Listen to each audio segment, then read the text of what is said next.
तो मैं बिना किसी टाइम को वेस्ट किए पहला ही क्वेश्चन आपको करा रहा हूं। बताइए which is the primary sex organ in the human male. So पहला क्वेश्चन ये है, पहला कंसेप्ट ही आ गया कि ये बताइए कि प्राइमरी सेक्स ऑर्गन किसे कहते हैं और क्यों कहते हैं इस ऑर्गन को प्राइमरी।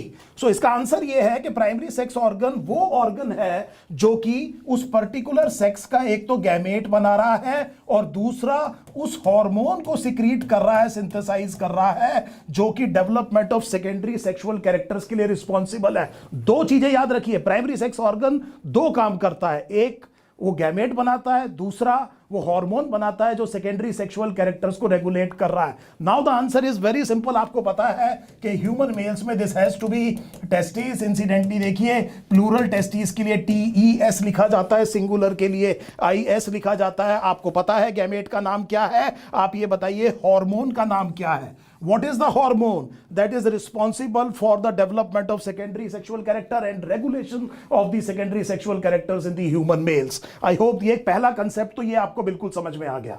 देखिए दूसरा कंसेप्ट इसी पर्टिकुलर टॉपिक से आएगा, डिसेंट ऑफ टेस्टिस।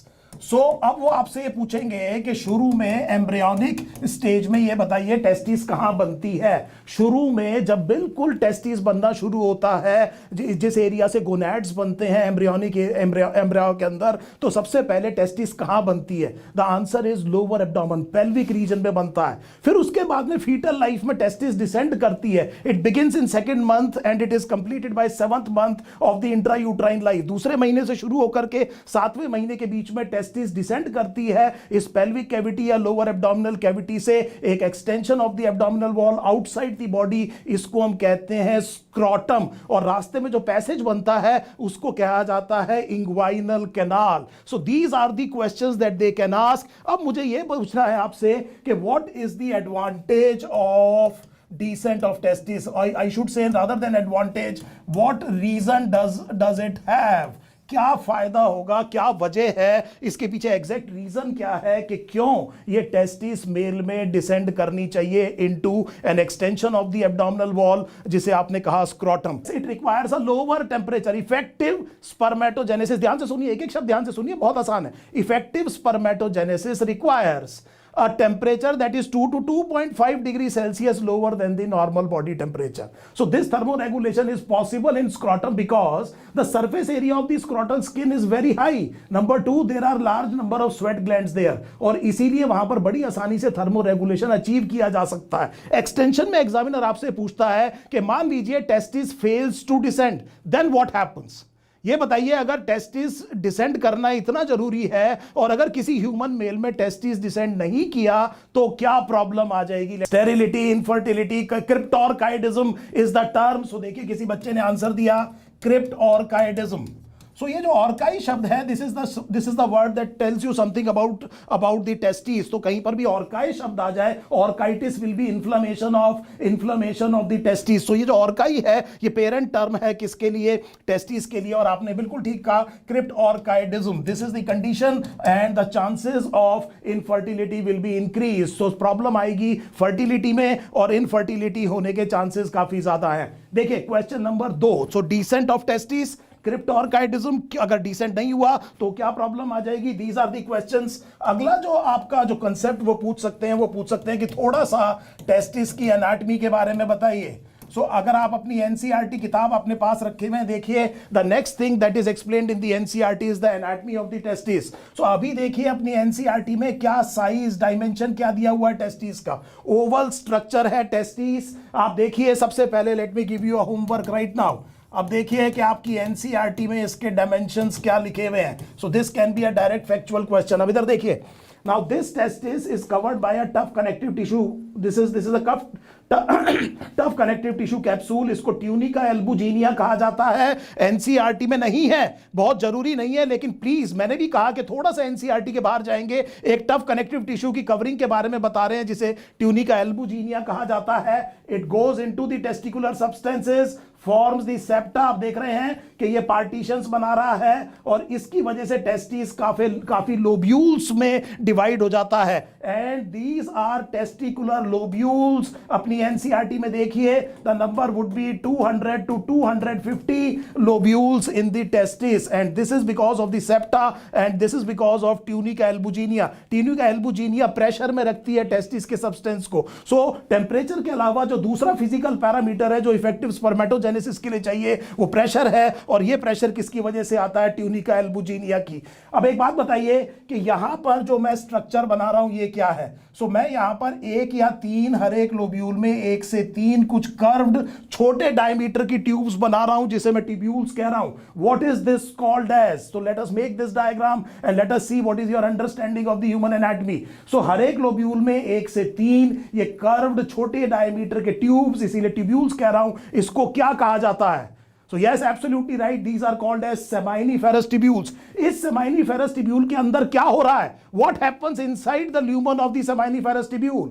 सेमाइनिफेरस ट्यूब्यूल वो कौन सा काम कर रहा है जो प्राइमरी सेक्स ऑर्गन को करना चाहिए? वो कौन सी चीज यहां पर हो रही है जो कि एट्रीब्यूट की जाएगी प्राइमरी सेक्स ऑर्गन को? सेमाइनिफेरस ट्यूब्यूल। बताइए। Yes, the formation of the gamete, the spermatogenesis is the process that is happening inside the lumen of the seminiferous tubule. ये जो बाहर की स्पेस है इसे क्या कहें? सेमिनिफेरस ट्यूब्यूल के बाहर की स्पेस को बताइए क्या कहें? हर एक टेस्टिस की लोब्यूल में सेमाइनिफेरस ट्यूब्यूल, उसके बाहर की स्पेस को हमें क्या कहना चाहिए? What is the space that is outside the seminiferous tubule should be called? जल्दी बताइए फटाफट। देखिए, अब हमने कहा ये इंटरस्टिशियल स्पेस है तो आपको एक सेल याद आ गया होगा।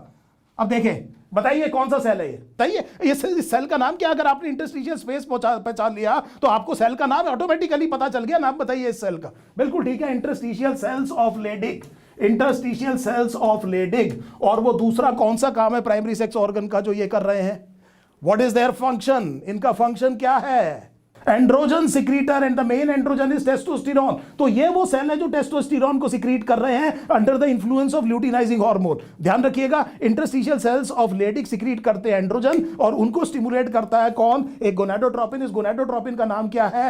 Luteinizing hormone. इसीलिए कई बार ल्यूटिनाइजिंग हार्मोन को इंटरस्टिशियल सेल स्टिमुलेटिंग हार्मोन भी कहा जाता है। Absolutely right. अब आप देख लीजिए, दोनों के दोनों फंक्शंस हो गए ह्यूमन टेस्टिस के। प्रोडक्शन ऑफ गैमेट भी हमने देख लिया और प्रोडक्शन ऑफ वो हार्मोन भी देख लिया जो कि सेकेंडरी सेक्सुअल कैरेक्टर्स को रेगुलेट करेगा। अब आपकी एनसीईआरटी ये कह रही है कि यहां पर एक और तरह के सेल है।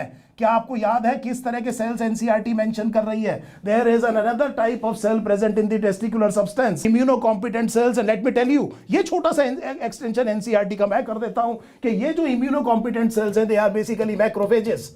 ये बेसिकली क्या है? मैक्रोफेजेस हैं, और मैक्रोफेजेस का इम्यूनिटी में जो फंक्शन है वो आपको बहुत अच्छी तरह से पता है। तो टेस्टिस की एनाटॉमी में ये चीज आपको पता होनी चाहिए। सो this is what is required. मुझे उम्मीद है अब आपने अपनी एनसीईआरटी खोल के देखी होगी और वहां से ये सारे के सारे सेल जो इम्यूनोकॉम्पिटेंट सेल है उसके बारे में भी हमें पता चल गया। देखिए अगला क्वेश्चन देखिए बड़े ध्यान से।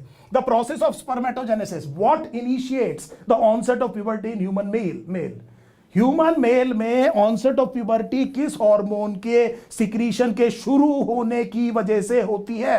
सो the answer is gonadotropin releasing hormone. कहां से सिक्रीट होता है बेटे? गोनाडोट्रोपिन रिलीजिंग हार्मोन जल्दी याद कराइए, क्लास 11 कहां से सिक्रीट होता है? Hypothalamus. I is correct. So कहां से होता है?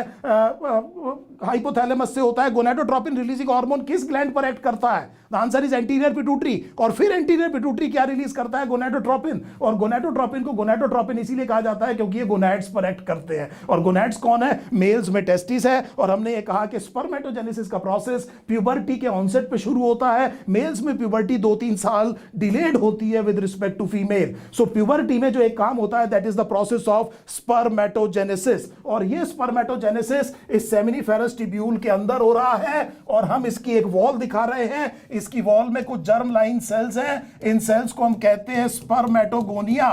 So these cells they are called as spermatogonia, diploid cell होंगे। So देखिए मैंने कहा कि सेमिनिफेरस ट्यूब्यूल की लाइनिंग में कुछ जर्मिनल सेल्स हैं। इन जर्मिनल सेल्स को मैंने कहा स्पर्मेटोगोनिया। बीच बीच में कुछ टॉल इलोंगेटेड कोनिकल सेल्स होंगे।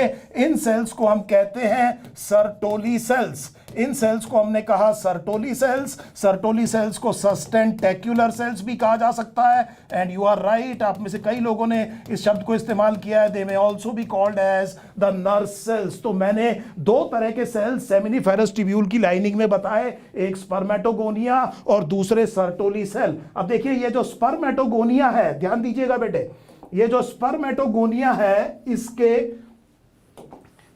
these spermatogonia, there are a type of spermatogonia which are called as type B and type A, so we are not going into unnecessary details, but ultimately they will divide, keep on dividing, they will be replacing, they will be replenishing the number। देखिए spermatogonia बार बार divide करता रहेगा, अपने number को replace करना पड़ेगा उसको। Millions of sperms पर ml of semen में बेटे इजैकुलेट में पैदा प्रेजेंट होते हैं, और इसका मतलब ये हुआ कि बहुत ज्यादा अमाउंट ऑफ सेल डिवीजन चाहिए, और इसीलिए ये सेल कंटिन्यूअसली अपने आप को क्या करते रहते हैं, रिप्लेनिश करते रहते हैं। लेकिन अल्टीमेटली एक type of spermatogonia differentiates into a cell which is called as the primary spermatocyte. So this cell is called as the primary spermatocyte. ध्यान दीजिए बेटे, मैंने आपसे यह कहा कि अल्टीमेटली किसी एक तरह का स्पर्मेटोगोनिया डिवाइड करने के बाद में डिफरेंशिएट करेगा एक सेल में प्राइमरी स्पर्मेटोसाइट। इस सेल से मैं स्पर्म की लीनिएज शुरू करूंगा। ध्यान समझिए बेटे, मैंने आपसे यह कहा कि ये जो प्राइमरी स्पर्मेटोसाइट है, इससे हम स्पर्म की लीनिएज शुरू करेंगे। ये सेल डिप्लॉयड है, हमने ये कहा, और इसका जो न्यूक्लियस है, इसके पास दो सेट्स ऑफ क्रोमोसोम है, और यहां पर मियोसिस 1 होगा। This cell undergoes meiosis 1। सीधा क्वेश्चन आपसे पूछ सकते हैं कि स्पर्म लीनिएज में उस सेल का नाम बताइए विच undergoes the first meiotic division which is also the reductional division. या वो कौन सा सेल है जिसके डिवीजन से क्रोमोसोम नंबर रिड्यूस होता है? So answer is primary spermatocyte. और इसकी वजह से दो सेकेंडरी स्पर्मेटोसाइट्स बनेंगे। देखिए बड़े ध्यान से, दो सेकेंडरी स्पर्मेटोसाइट्स बनेंगे, and now we know that these secondary spermatocytes would be haploid, they would be haploid, and the total number would be 2। हर एक में एक सेट ऑफ क्रोमोसोम होगा। This is now very simple, I know everybody knows it. Primary spermatocyte meiosis 1, daughter cell 2 हैं, दोनों क्या हैं, haploid हैं, और हमने ये कहा कि इनमें एक एक सेट ऑफ क्रोमोसोम है। इसके बाद देखिए, each of the secondary spermatocyte will complete meiosis 2।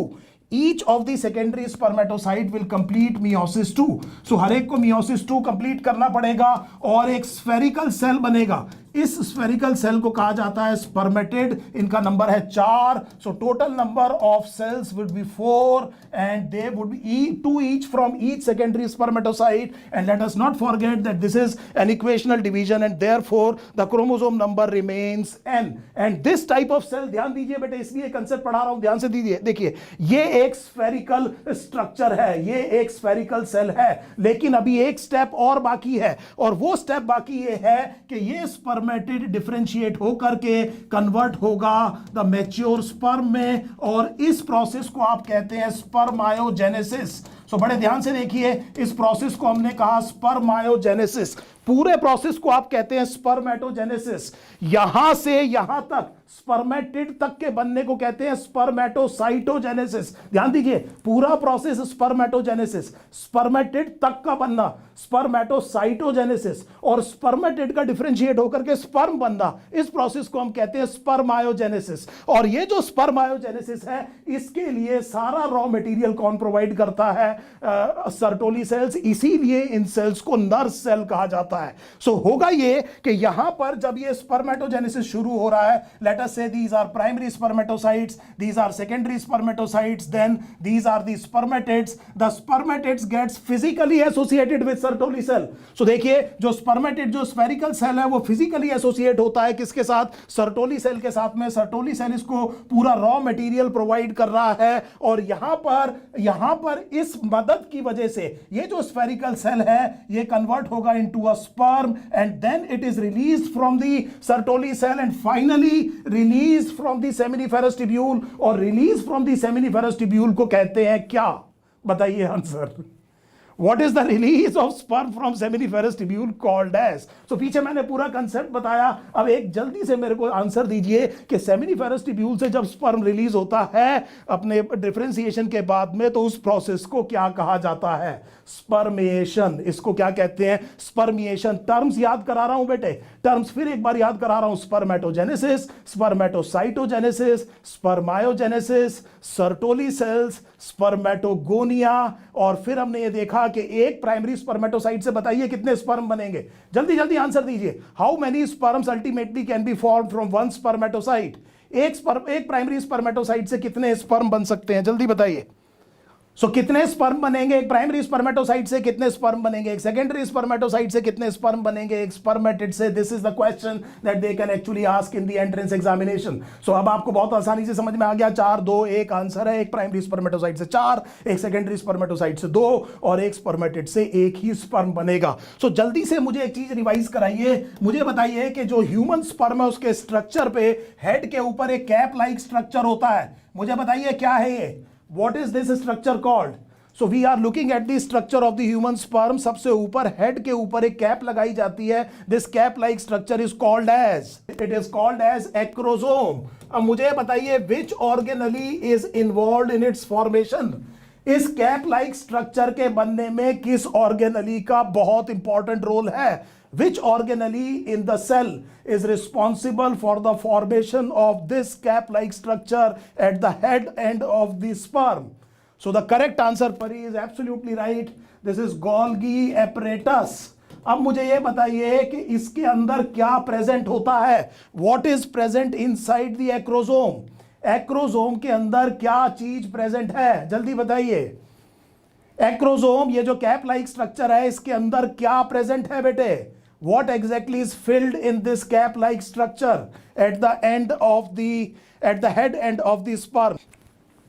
Very, very correct. बहुत बढ़िया बेटे. There are some enzymes. These enzymes, they are called as sperm lysins. और हम बाद में देखेंगे at the time of fertilization जो secondary oocyte है उसके आसपास की layers को dissolve करने में काम आता है, रास्ता बनाने के लिए काम में आता है sperm का रास्ता zona pellucida तक इन एंजाइम्स की वजह से। तो स्पर्म लाइसेंस एंजाइम्स प्रेजेंट है। मुझे बताइए एक membrane bound vesicle like structure जो गोल्गी से बना है और उसके अंदर हाइड्रोलिटिक एंजाइम है, ये कैप लाइक स्ट्रक्चर अगर मैं आपसे पूछूं किसकी तरह है तो आप क्या आंसर देंगे? फिर दोबारा ध्यान से समझिए। गोल्गी से बनने वाला एक membrane bound vesicle like structure जिसके अंदर हाइड्रोलिटिक या डाइजेस्टिव एंजाइम है, तो ये आपको किसकी याद दिला रहा है? किस ऑर्गेनली जैसा है ये? Answer is lysosome. The answer is lysosome. मैंने आपसे कहा था ना शुरू में ही कि आपको सारे क्वेश्चन आते हैं। अभी आपने ये समझ में आ गया कि ये स्पर्म लाइसेंस है, इसके पीछे ऑब्वियसली हेड होगा और इस हेड में वो हैप्लॉइड न्यूक्लियस है। इसके पीछे बताइए नेक में क्या है? So what is present in the neck of the human sperm? Human sperm की नेक में क्या स्ट्रक्चर प्रेजेंट होता है? 2 पेयर सेंट्रियोल होते हैं और मेम्ब्रेन, और देखिए बेटे the members of the pair of centrioles are always perpendicular to each other. चलिए सेल बायोलॉजी में एक छोटी सी बात याद दिला देते हैं। हमने कहा कि जब भी पेयर ऑफ सेंट्रियोल होगा दोनों एक दूसरे के परपेंडिकुलर होंगे, दोनों के चारों तरफ मेम्ब्रेन नहीं होनी चाहिए। अब आप देख रहे हैं 2 पेयर है, दो पेयर्स ऑफ सेंट्रियोल्स है, एक ये रहा एक ये रहा। इसको हम कहेंगे प्रॉक्सिमल, इसको हम कहेंगे डिस्टल। सो पहले जो आया इसको आप कहेंगे प्रॉक्सिमल सेंट्रियोल्स और जो बाद में आए इनको आप कहेंगे डिस्टल सेंट्रियोल्स। प्रॉक्सिमल सेंट्रियोल्स जब जाइगोट बनेगा तो उसमें पहली क्लीवेज डिवीजन में बहुत इंपॉर्टेंट रोल प्ले करेंगे।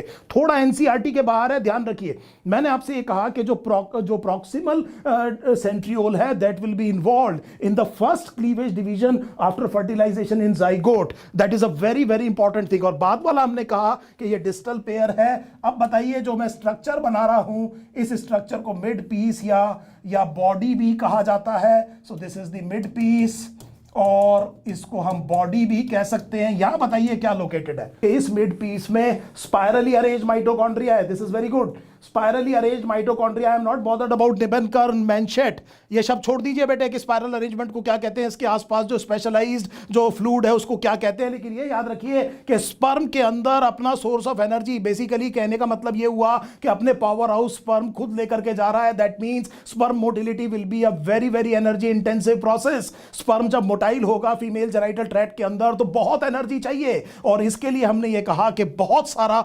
माइटोकॉन्ड्रिया कहां पर है, मिड पीस के अंदर है। अब एक बात बताइए फटाफट सेल बायोलॉजी से, जब सेंट्रियोल जब फॉर्म करता है से फॉर एग्जांपल फ्लैजेलम, तो उस स्ट्रक्चर को कहते क्या है, what exactly is a basal body. Basal body किसे कहते हैं, तो सेंट्रियोल, बेसल बॉडी, सीलिया और फ्लैजेला। अगर आपको कंफ्यूजन है तो सेल वाला चैप्टर अभी खोलना है, 3 टर्म्स अगर आपको कंफ्यूजन है, centriole, basal body, cilia and flagella structure और इन टर्म्स के बारे में, और सेंट्रोसोम ये चौथी चीज, इनके बारे में अभी ढंग से लिख लीजिए कि किसका मतलब क्या है, बिल्कुल क्रिस्टल क्लियर कीजिए अपने दिमाग में कि क्या चारों एक ही चीज है या चारों में कुछ थोड़ा थोड़ा सा अंतर है। और हमने ये कहा, आपने बिल्कुल सही, किसी बच्चे ने कहा था कि ये जो डिस्टल जो पेयर है इससे हमने ये फ्लैजेलम और ये flagellum beyond the body would be forming what is called as the tail. और देखिए बड़े ध्यान से, ये एक स्फेरिकल सेल था, इस स्फेरिकल सेल में स्पर्मेटिड में ये न्यूक्लियस था, यहां कहीं पर गोल्गी एपरेटस होगा, इस गोल्गी एपरेटस से क्या बना हेड और उसका कैप, और कैप के बाद में हेड और बाकी साइटोप्लाज्म नीचे आ गया, and this forms the structure of the sperm, and lot of help is actually provided by the seminiferous tubules, by the Sertoli cells or the nurse cells or the sustentacular cells, and that is why they are obviously called as the nurse cells. I hope now this is now absolutely clear. ये बात आपको बहुत अच्छी तरह समझ में आ गई। अब देखिए बड़े ध्यान से, ये जो स्पर्म है ये सेमिनिफेरस ट्यूब्यूल के ल्यूमन के अंदर बना है, और ये स्पर्माइजेशन से अभी आपने मुझे बताया रिलीज हो गया सेमिनिफेरस ट्यूब्यूल से। मुझे बताइए within the male body sperm किस चीज की मदद से मूव करता है मोस्ट कॉमनली? पहला आंसर आपका क्या आएगा, which will be the primary thing which moves the sperm with in the mail genital tract. Mail genital tract के अंदर जब स्पर्म मूव करता है तो प्राइमरीली उसकी वजह क्या है? This is a very very important question. अब मुझे उम्मीद है ये बात समझ में आ गई। अब देखिए, the sperm has to be ejaculated at the tip of the urethra.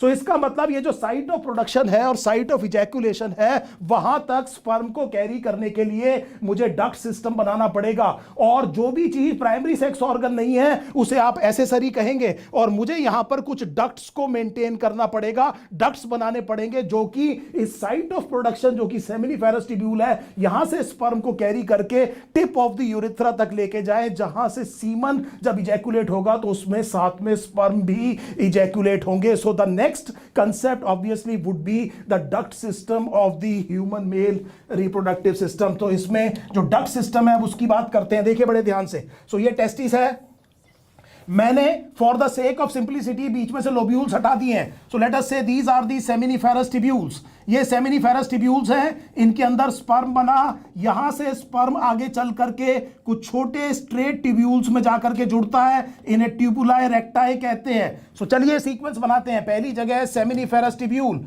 दूसरी जगह हमने ये कहा ये है ट्यूबुलाए रेक्टाए, और ये ट्यूबुलाए रेक्टाए जाकर के एक एनास्टमोसिंग चैनल में खुलते हैं। There is a channel.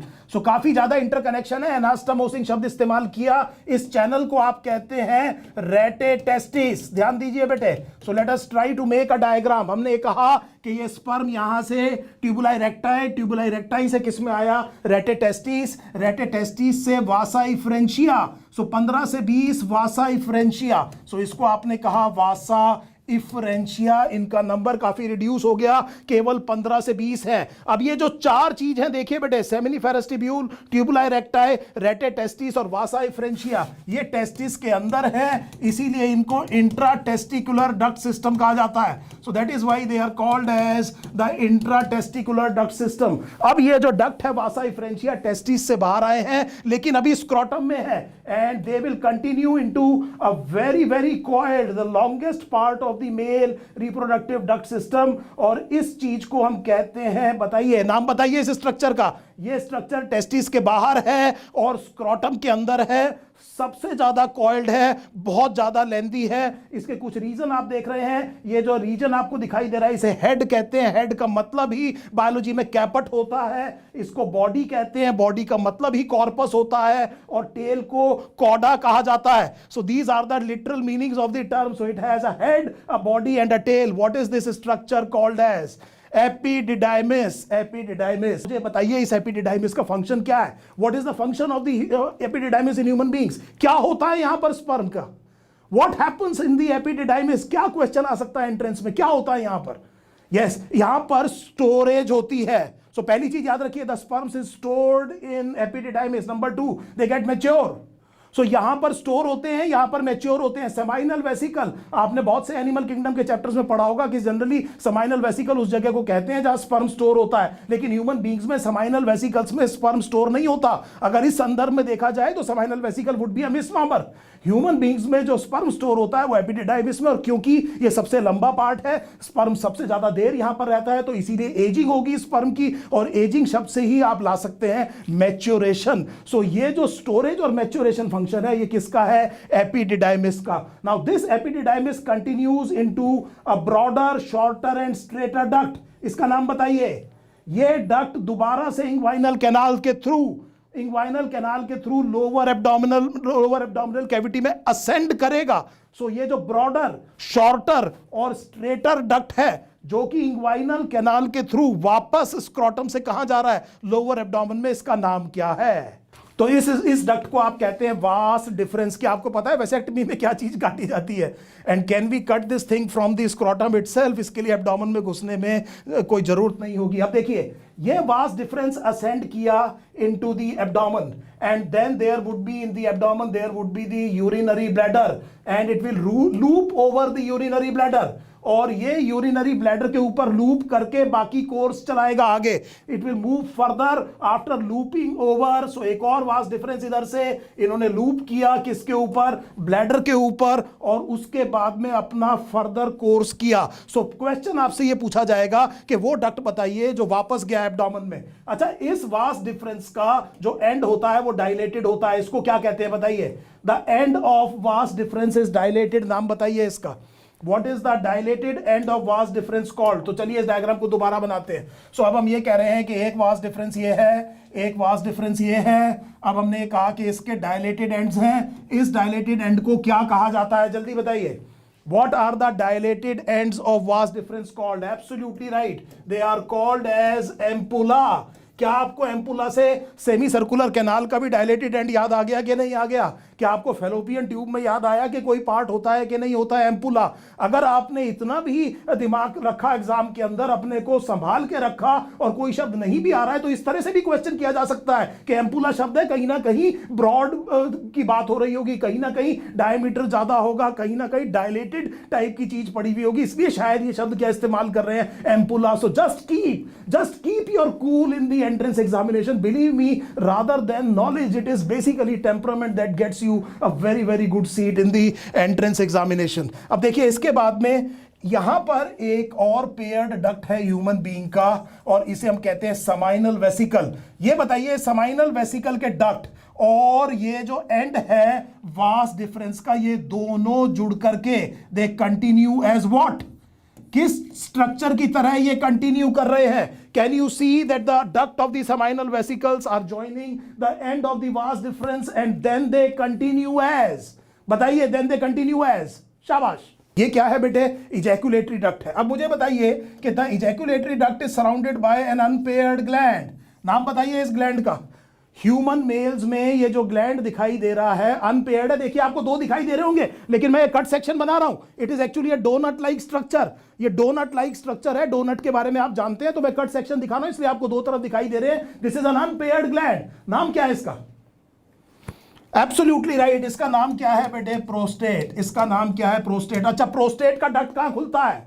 Where does the duct of the prostate open? Prostate का खुद के जो डक्ट्स होते हैं, प्रोस्टेटिक फ्लूइड कैरी करते हैं, ये कहां खुलते हैं? अब एक चीज देखिए, यहां पर एक एनाटॉमी समझने की कोशिश करते हैं। आपको पता है कि यहां पर ब्लैडर है, और ब्लैडर की नेक पर आपको पता है देयर इज अ स्फिंक्टर, और इससे शुरू होता है यूरिथ्रा। सो ह्यूमन मेल्स में यूरिथ्रा दो काम करता है, it carries the urine as well as carries the semen. So it is used in urination and it is used in ejaculation of the semen as well. So एक part हमने देखा कि यहां कहीं पर एक इंटरनल यूरिथ्रल स्फिंक्टर है और ये जो है स्मूथ मसल का बना है, इनवॉलंटरी है। अब आप देख रहे हैं कि ये यूरिथ्रा अब आ गया, now it is present with in the substance of the prostate, और ये जो डक्ट है, जो इजैकुलेटरी डक्ट है, ये भी इसमें खुले और प्रोस्टेटिक डक्ट भी आकर के इस प्रोस्टेटिक यूरिथ्रा में खुले, और फिर ये पूरा यूरिथ्रा और आगे गया बियॉन्ड द प्रोस्टेट। आप देखेंगे there are some bulbo urethral glands, और ये बल्बो यूरिथ्रल ग्लैंड्स भी आकर के किस में खुलते हैं, यूरिथ्रा में खुलते हैं। मुझे उम्मीद है यहां पर एनाटॉमी आपको ढंग से समझ में आ गई। बल्बो यूरिथ्रल ग्लैंड को और क्या कहा जाता है बेटे? What is the other name of bulbo urethral gland? Bulbo urethral gland का और नाम बताइए फटाफट। सो बल्बो यूरिथ्रल ग्लैंड्स को कॉपर्स ग्लैंड भी कहा जाता है, you are absolutely right. And then the urethra enters into the penile shaft, and the penile shaft has some spaces जो कि किससे भर सकते हैं, फ्लूइड से। And the part where of the penile shaft, वो जो पार्ट है जिसमें यूरिथ्रा ट्रेवल करता है, उसे कॉर्पस स्पॉन्जियोसम कहते हैं। So it travels in the penile shaft with in the corpus spongiosum and opens at the end of the glans penis with the help of a meatus. This meatus would be called as the external urethral meatus. It is made up of skeletal muscle and hence voluntary in nature. तो मैंने ये कहा कि बिल्कुल and पर जब ये corpus spongiosum में रन कर रहा होगा, at the end there would be a meatus. This meatus would be called as external urethral meatus. I hope this is now absolutely clear. So ये जो क्वेश्चन है आपकी एनसीईआरटी में डायग्राम है, उसको सामने रखिए। मैं बहुत जल्दी से शुरू कर रहा हूं, दोबारा बता रहा हूं। सेमिनिफेरस ट्यूब्यूल में स्पर्म बना, स्पर्मेशन से रिलीज हुआ, ट्यूबुलाई रेक्टाई में आया, ट्यूबुलाई रेक्टाई से एनास्टमोसिंग चैनल में आया, इसे कहा रेटे टेस्टिस, रेटे टेस्टिस से 15 से 20 वासाई फ्रेंचिया, इन चारों को मिलाकर के हमने कहा इंट्राटेस्टिकुलर डक्ट सिस्टम। वहां से आया कैपिट एपिडिडाइमिस, वहां से आया कॉर्पस एपिडिडाइमिस, वहां से आया कॉर्डा एपिडिडाइमिस। यहां पर स्पर्म स्टोर हुआ, मैच्योर हुआ, then it continues into a broader, shorter and straighter duct. इसको हमने कहा वास्ट डिफरेंस, ये इंग्वाइनल कैनाल से दोबारा लोअर एब्डोमेन में चला गया। द वास्ट डिफरेंस बेटे loop over the urinary bladder and then continue, the end are dilated which is called as ampulla of vas. यहां पर टेम्परेरीली स्टोरेज होती है किसकी, स्पर्म की। यहां पर आकर के समाइनल वेसिकल जो कि पेयर्ड है उसके डक्ट आकर के खुले, दोनों के जुड़ने से इजैकुलेटरी डक्ट बना, यूरिथ्रा आकर के जुड़ा, और प्रोस्टेटिक डक्ट भी आकर के किसमें खुल गया, यूरिथ्रा में। यूरिथ्रा जैसे ही प्रोस्टेट के बाहर निकला, बल्बो यूरिथ्रल ग्लैंड्स के डक्ट्स आकर के खुल गए, and then it enters into the penile shaft into a space which is called as corpus spongiosum and finally opens to the outside by an external urethral meatus which is actually made up of some muscle. चलिए एक question और करा देता हूं, एक रह गया, हाँ एक रह गया। देखिए बेटे, अब आपसे वो क्वेश्चन ये पूछेंगे कि ये बताइए कि सीमन में क्या होता है। सो ऑब्वियसली दो चीजें होती हैं, एक स्पर्म्स होते हैं, कहां से आ रहे हैं, टेस्टिस से, एक क्या होता है, समाइनल प्लाज्मा होता है। सो समाइनल प्लाज्मा के बारे में देखिए, नॉर्मली जो सीमन की वैल्यू है वो 2 to 6 ml के करीब होती है, an average would be 3.5 ml पर इजैकुलेट। जो फ्लूइड जितना इजैकुलेट होता है वो 3.5 ml, there is always a range, 2 to 6 ml would be the normal range. मुझे बताइए कि समाइनल प्लाज्मा का लार्जेस्ट कंट्रीब्यूशन कहां से आएगा। चलिए क्वेश्चन की शुरुआत हो गई, बताइए समाइनल प्लाज्मा का लार्जेस्ट कंट्रीब्यूशन किस चीज स्ट्रक्चर से होता है, which structure provides maximum to the volume of the seminal plasma. शाबाश बेटे, नेहा आपने बताया स्पर्म्स प्लस समाइनल प्लाज्मा। अगला क्वेश्चन और बताइए, समाइनल वेसिकल। सो सबसे ज्यादा समाइनल वेसिकल कितना, करीब करीब कितना, द आंसर इज 70%। वो एक क्या चीज है जो मुझे याद रखनी चाहिए, आंसर है बेटे फ्रक्टोस। सो स्पर्म्स अपना जो न्यूट्रिशन है वो खुद कैरी करते हैं बेटे। आपको पता है लार्ज नंबर ऑफ माइटोकॉन्ड्रिया भी बनाया। दूसरी चीज, फीमेल जेनाइटल ट्रैक्ट के सिक्रीशंस एसिडिक हैं, एसिडिक एनवायरनमेंट में स्पर्म की मोर्टेलिटी बहुत ज्यादा हाई होती है, और अगर स्पर्म मरेंगे तो उससे फर्टिलिटी पे बहुत ज्यादा असर पड़ेगा। That is why seminal plasma का एक और इंपॉर्टेंट काम ये है कि यहां इट शुड बी एल्कलाइन, ताकि वो जो एनवायरनमेंट है फीमेल जेनाइटल ट्रैक्ट में एसिडिक एनवायरनमेंट है उसको न्यूट्रलाइज किया जा सके। अपने आप इसको क्या कैरी करना पड़ेगा बेटे, न्यूट्रिशन कैरी करना पड़ेगा। फ्रक्टोस है बेटे, this is not glucose, glucose, हमने क्या कहा, फ्रक्टोज है। This is something very very important to understand. मुझे उम्मीद है ये बात आपको समझ में आ गई। It has to be alkaline, it must carry fructose. दूसरी चीज, शुरू में जो सीमन है वो कोएगुलम होना चाहिए। So there must be present, say for example calcium, there must be present some enzyme. Coagulum होना चाहिए क्योंकि मिलियंस ऑफ स्पर्म्स प्रेजेंट है, एन मास से एक जगह जाएंगे तो ये फ्लूइड जो है वो कोएगुलम की तरह होना चाहिए। लेकिन डिपोजिशन के बाद में, इंसेमिनेशन के बाद में ये फ्लूइड जो है फ्लूइडाइज होनी चाहिए, और इस जो कोएगुलम है ये फ्लूइडाइज होना चाहिए ताकि अंदर जो ट्रैप्ड स्पर्म्स है वो रिलीज हो सके। So you require calcium, you require certain enzymes as well. And number 2, obviously you have to remember about prostate, and this prostate again an alkaline secretion. It contributes around 20%, 25%. And third would be the bulbourethral gland. What do the bulbourethral glands secrete and what is their function? So question ये है कि bulbourethral glands क्या secrete करते हैं और क्या function है इनका? What is the function of their secretion? So fibrinolysin is present. So fibrinolysin is present in an active form which is called as profibrinolysin. It is called as profibrinolysin. Plasmin भी कह सकते हैं। कुछ enzymes present है, क्योंकि आपने बिल्कुल ठीक कहा कि इस कोएगुलम को हमें क्या करना पड़ेगा बेटे, डिसॉल्व करना पड़ेगा। I hope this is now absolutely clear. अब मुझे बताइए पर ml, ध्यान दीजिए बेटे, per ml what is the minimum amount or number of sperm that need to be present to ensure male fertility? Mail fertility के लिए पर ml ऑफ सीमन में कितने स्पर्म कम से कम होने चाहिए? कम से कम होने चाहिए। The answer is 20 million at least.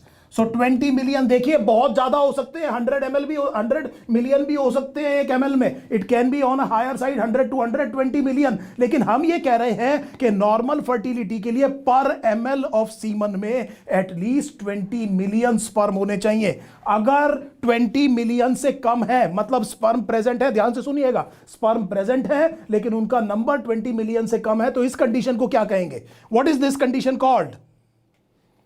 इस कंडीशन को क्या कहा जाता है? स्पर्म प्रेजेंट है लेकिन उनका नंबर 20 मिलियन से कम है।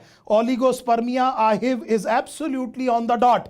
सो इसका आंसर है ओलिगोस्पर्मिया, और इसकी वजह से हमने ये कहा कि इनफर्टिलिटी के चांसेस बढ़ जाएंगे। दूसरी चीज, कितने परसेंट स्पर्म जो प्रेजेंट हैं वो मॉर्फोलॉजिकली नॉर्मल होने चाहिए?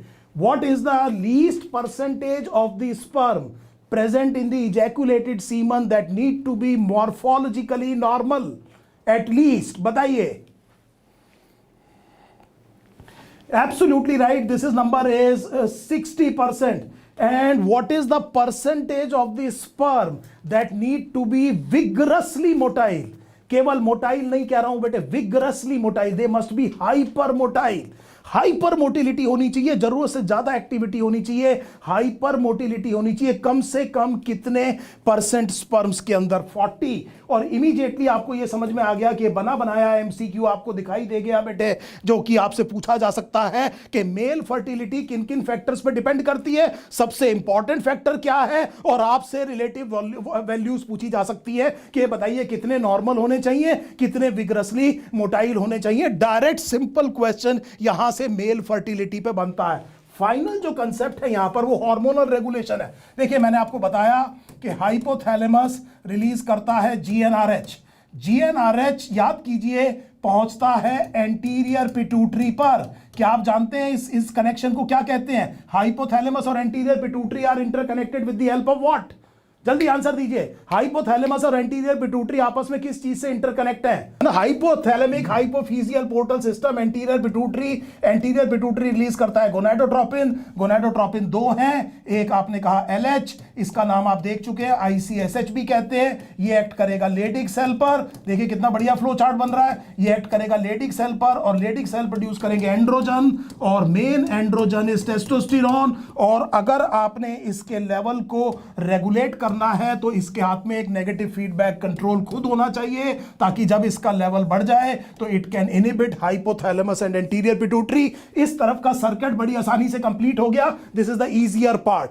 Now let us talk about the other gonadotropin. The other gonadotropin is FSH, और ये एफएसएच एक तो एक्ट करता है सर्टोली सेल्स पर, और इसकी मदद से Sertoli cells they produce androgen binding protein. So देखिए बड़े ध्यान से, अगर मैं टेस्टिस का स्ट्रक्चर आपको याद दिलाऊं तो सेमिनिफेरस ट्यूब्यूल, यहां पर स्पर्मेटोजेनेसिस हो रहा है और लेडिक सेल बाहर है, इन्होंने टेस्टोस्टेरोन प्रोड्यूस करना है। टेस्टोस्टेरोन चाहिए काफी ज्यादा मात्रा में इफेक्टिव स्पर्मेटोजेनेसिस के लिए, हार्मोन है, ब्लड से कैरी होगा, ऐसे डिफ्यूज करके नहीं जाएगा, और यहां पर उसको ट्रैप करने के लिए मुझे कुछ चाहिए, and that thing is androgen binding protein. और ये कौन प्रोड्यूस करता है? Sertoli cell. And that is why this is the function, very important function of FSH, कि ये सर्टोली सेल से एंड्रोजन बाइंडिंग प्रोटीन का सिक्रीशन। आगे देखिए, ये जो सर्टोली सेल्स हैं इनको टाइम लगने वाला है स्पर्मायोजेनेसिस में। So spermiogenesis is a complex process, it is going to take time. और अगर स्पर्म वहां से अगर प्राइमरी स्पर्मेटोसाइट डिवाइड होते चले गए सेकेंडरी स्पर्मेटोसाइट में तो और स्पर्मेटिड बनेंगे। अगर बहुत ज्यादा काम पहले से ही प्रेजेंट है तो सर्टोली सेल्स के हाथ में आपको एक नेगेटिव फीडबैक कंट्रोल देना पड़ेगा। और ये जो सेल, ये जो हार्मोन है जिसकी अब हम बात कर रहे हैं, इस हार्मोन का नाम है इनिबिन। और ये इनिबिन इनिबिट करता है फॉलिकल स्टिमुलेटिंग हार्मोन को, और इसकी वजह से प्राइमरी स्पर्मेटोसाइट जो कन्वर्ट हो रहे हैं सेकेंडरी स्पर्मेटोसाइट में, जिसे मैंने आपसे कहा था कि स्पर्म लीनिएज शुरू होती है, ये पहला कन्वर्जन है, यहीं पर ये प्रोसेस रुक जाता है। सो इनिबिन, और इनिबिन हमेशा किसको इनिबिट करेगा? फॉलिकल स्टिमुलेटिंग हार्मोन को, चाहे वो मेल हो चाहे फीमेल हो। सो इस तरफ की arm with the negative feedback control circuit अच्छे से आपको समझ में आ गया। एक क्वेश्चन आपसे यहां से भी पूछा जा सकता है। सो मुझे उम्मीद है सर हमने सारे के सारे मेल रिप्रोडक्टिव सिस्टम के कंसेप्ट्स आपको करा दिए हैं।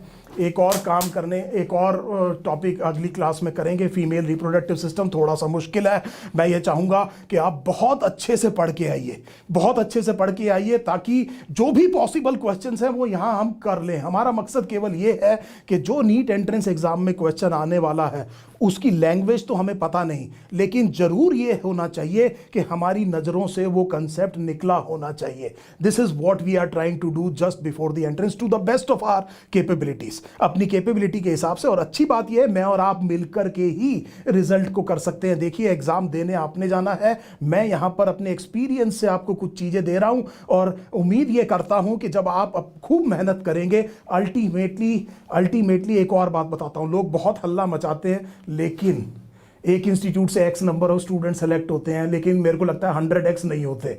सो उसकी कोई चर्चा नहीं करता। और एक ही टीचर के पढ़ाए हुए सारे बच्चे सेलेक्ट नहीं होते, एक ही टीचर के पढ़ाए हुए सारे बच्चे एक ही रैंक पे सेलेक्ट नहीं होते। सो देखिए कहानी क्या है कि ये बहुत बड़ी एक जो जिम्मेदारी है वो आपकी है। डिफरेंशियल कहां पर आ रहा है? आपकी भी रिस्पॉन्सिबिलिटी है।